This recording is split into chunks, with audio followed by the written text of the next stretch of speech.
friends, we have Aditya here, one of our students, and also his story is very inspiring.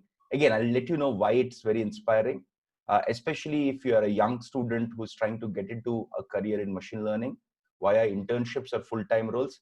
His story is certainly a very interesting case study for even us to learn how somebody who is persistent and who has the grit and consistency of hard work can certainly make it to the end of the tunnel and be successful at the end. So Aditya, please introduce yourself. Yeah, so currently I'm a graduate student specializing in data science at Stevens Institute of Technology in New Jersey. So before being a master's student, I used to work as a cloud and data engineer at PwC. My role was very diverse. Like initially I was into cloud automation, infrastructure provisioning, DevOps. Then my kind of role transitioned towards a data engineer where I was like handling data at scale, working on Spark, like building those batch pipelines and like building APIs to like get data from databases, doing the data modeling, and so building so majorly on the pipelining stuff and everything. Now the thing was that there was even a team which used to work on machine learning, and that was the time when I enrolled into the course, Applied AI course. So how Yeah. long did you work at PwC as a data engineer? So I worked for a year and a half.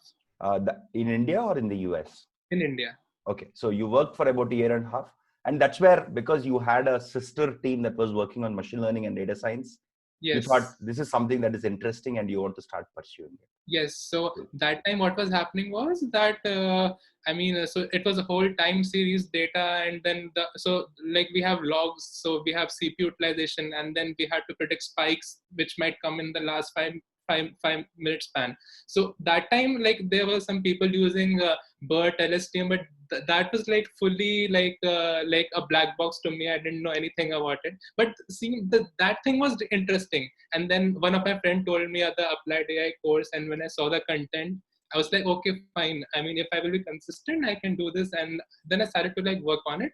And even on the side, like I also decided that like this data science is something which I think I want to build my career in. And why not let's do a master's why not major in data science itself? So So so before you joined PwC, just let's go little yeah. backwards also.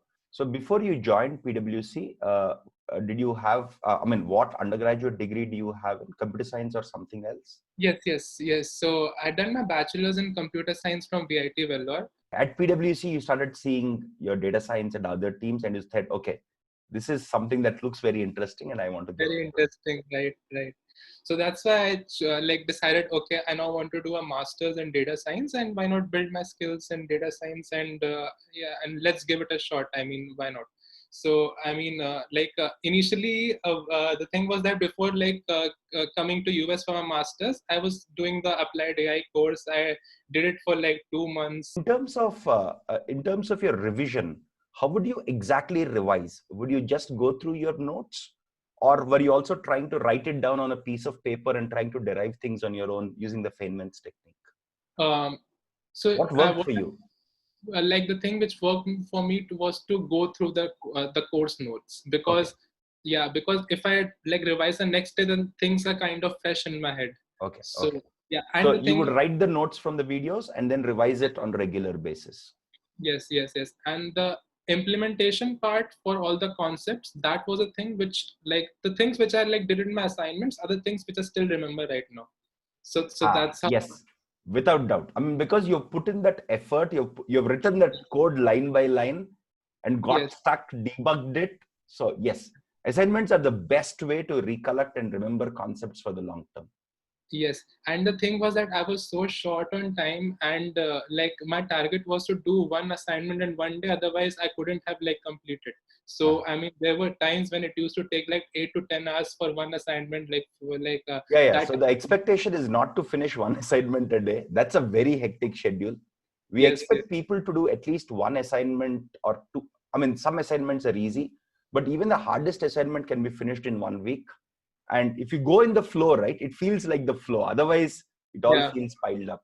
In this whole journey, right? So which concepts that you learned did you think, or do you think matters the most in the interviews? Because you have done like 23 interviews, right? So What do you Yes. think matters the most from a data science machine learning perspective? Yeah, so I think number one is that your concepts about probability and statistics, they should be strong. You should be clearer on the internals of the algorithm. Like you shouldn't like use algorithms like in like a black box. So for example, someone asks you like what's the weight matrix in a logistic regression model, or maybe what's a regularizer is, how even a regularizer work. If someone asks you like what's the local minima maxima and how even the gradient descent and all those algorithm work, then you should be clearer in those all things. And like the more you are clearer in all those aspects, the more you will feel confident when you're answering your questions to the interviewer. So that is one thing. And the most important part is you should know how to code. I mean, like majority of the companies, the first round, what they will have is they will like now usually what I've seen is like in my 6 to 7 interviews, like with the interviewer there was a live coding session even Yes, where yes. they ask you and then ask you to code stuff. So, Yeah, so even that the mock interviews, that's what we have started doing, wherein we just share a Google document, ask them to write pseudocode or code in that. what I would say is that like if someone is coming to a master's kind of a program, so they should be clearer in terms of what jobs they want to apply. Like initially I was so unclear, like I was like going all over the place, going for cloud engineering, going for data Oh, engineering. so you started applying for a wide spectrum of roles. Then you said, no, I'm here because I want to have a career in data science and Again, machine data learning. science. So there is never a plan B. It's like a plan B should be plan A. Okay, So cool. Makes sense. Yeah, it would be much easier for you to get a data engineer role because you have prior experience at PwC. that But you experience. said, So, no, let's not do that. I want to be in data science machine learning. yes. Which company are you planning to join finally for the internship? Yeah, so All the it's a, interview? it's a startup in Pennsylvania, Infomatrix Corporation. Okay. So like currently my role will be of a data scientist, where like currently I will be working on the NLP part. So that's what I mean. I So all think of your BERT, everything will play an important role. That's good. so currently what happened was that when I started to do deep learning, that things changed a lot, because like I would say is that it was so addictive, deep learning content. Like I would prefer that instead of watching some TV series. I wish everybody thinks that. I was literally thrilled when I saw the capability of BERT being used as a question answering system. I mean, how can even someone do like that? That Amazon rainforest assignment question that you gave.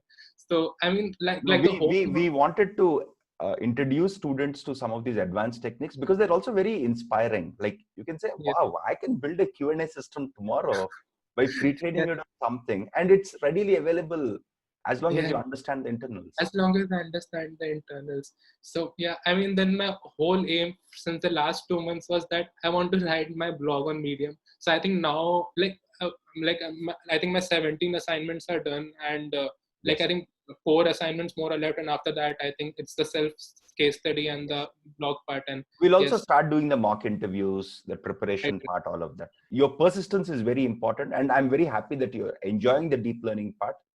As right, part of this internship, uh, try and perform your best here so that you yes, can get a pre-placement offer. yes, More yes, importantly, let's not assume that this is the only offer we can get. Whole team will help you through both finishing your case studies, your right, mock interviews, rest of the assignment. I recommend that you do your best in this internship, get a full-time offer, and yes, parallelly also try for some big companies. Again, sometimes my recommendation to students also has been, don't look at how big a company is early in your career. right, Always right, look for how much you can learn, because I've yes, seen teams even in big companies like Google, Facebook, etc., where the learning could be minuscule or too small because the team has everything set up. yes, When the right, team has everything set up, it'll, I mean, your learning curve also will not be significant. right. So On the that's other what I hand, in a startup, if there is nothing, if you're the first guy, I mean, this is like godsend. okay. Okay, that motivates me even No, more no, now. because when I joined Amazon, I saw the growth ahead that yes, I could be one of the pivotal members in the team, building cutting edge stuff over a long period of time. Okay, And I've yes, that seen some of my friends who didn't take offers from companies like Google, Facebook, joined a small startup, learned a lot there, And maybe a few years later, if they want to go to Google or Facebook or Amazon, they were joining at one level above their peers who joined directly, because their learning curve was much more significant at a startup. Okay. Yeah. So Yeah. startups, I mean, because I see from my own journey, when I quit Yahoo Labs, did a startup of my own, didn't work out, and I went back to Amazon. I was given far more responsibilities than my peers with same experience, same college, same background, because people said, "Ye to startup guy hai. He can get things done." Okay. So that helps a lot, Right. especially Yeah. early in your career. Right. That's what. Yeah, I will give my 100%. Yeah, and yeah, I think now the BERT and everything will come to a lot of views now, which I've learned here. Yes, So, yes, yeah. because it's an NLP internship. I mean, BERT is so powerful. I mean, you can look at it as a baseline model for many of the key tasks, and it works phenomenally well. Yes, right. I mean, you were telling about some of the things which come in job life. Like I was even an RA in my college, and like so we got some data. Like it was also like textual data, and when By I RA, came, you mean a research assistant during your master's program? Okay. Yeah. So that was also because like they wanted someone with the intersection of data engineering and data science because of my like previous work ex, and like till that time I had already started, like I had some background with data science because I already watched 2 months of the content before coming here, and then the last 2 months were like totally crazy. Like I think that lockdown helped me a lot to like yes. Yes. No, it's also good that we see some students who are persistent, consistent, and hardworking who have made a lot of progress during the lockdown. Yes. And I mean, we can't control the external factors, so let's at least do what we can to improve ourselves. Yeah. I think my recommendation to everyone will be just don't get overwhelmed during the starting of the course. I mean, just set yourself milestones. You will get there. It will take time. Just be persistent. I mean, if you will be persistent, it won't take more than 2 to 3 months. Just be persistent with the course. I mean, it's not like don't give up too early. I mean, things will come. And once like you have a good foundation, good strong base, you will start to enjoy the like the contents which will come in the future. Yes, So just, yes. So you have to like build yourself and then you can come here. So in all of your interviews, what are some of the most interesting questions that you encountered? Again, let's not name the companies. Yes. Understand the questions, because that's also something that students can connect and correlate. When they're learning, they can say, hey, this is an interesting question that Aditya mentioned to us. When an interviewer asks you, tell me about yourself. So like, I think some of the interviews, I messed up even in the first part. Like I didn't even have a clearer answer for that. So you need to be very crisp in that part. And because that question will set up an impression of yours, that what kind of a person you are, what experience you have, and what you can do. Whatever you have written in your resume, you should be like totally well versed with that. And the thing is that they will ask you about your project. So like, be clearer in terms of how you can explain all those things. And then then if you will go to a data science interview, then obviously there will be questions like on what principle random forest works. Then you should know that it's bagging. Then you should know what boosting is. Then if someone asks you about in some of the minor, so if someone's so if in your project you have written that okay, you have used logistic regression for classification, the thing is that be prepared to like go to expect answers. The interview will go deep into that. I mean, like deepness in the terms of like from the minute aspects of your data to like the minute aspects of the algorithms. So like be clear. So whatever is there in your resume, whatever you claim you've used, interviewer surely will go. Like that was my standard process. Like it was my like standard operating procedure. Pick one or two techniques the candidate claims he knows well. Let's dig fully deep into it. Yeah, and the thing is that now in such a market when so many people are applying, the only thing which I think now can set you apart will be your like if you put a good quality code in your GitHub and maybe write 1 to 2 articles on Medium.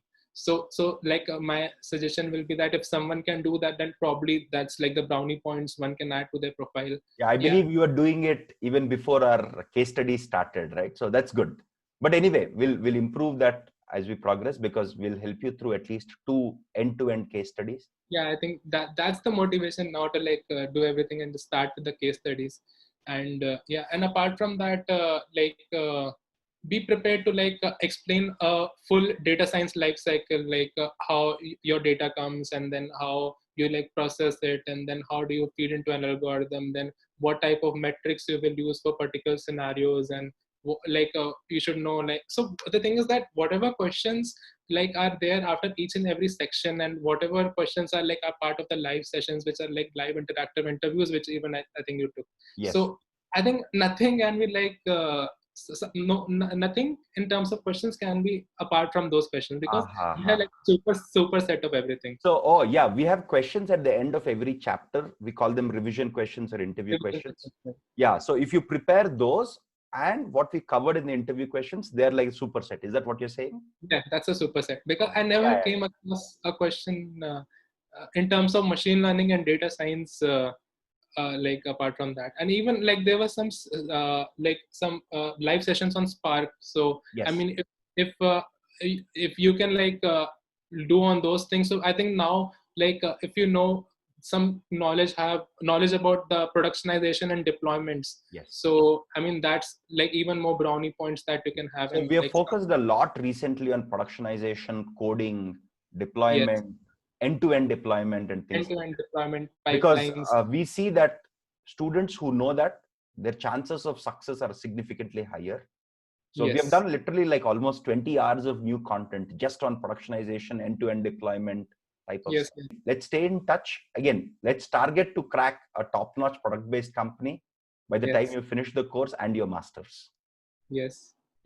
Okay, Aditya. Thank you very much. Thank you for your time. Thank you. Okay, cool.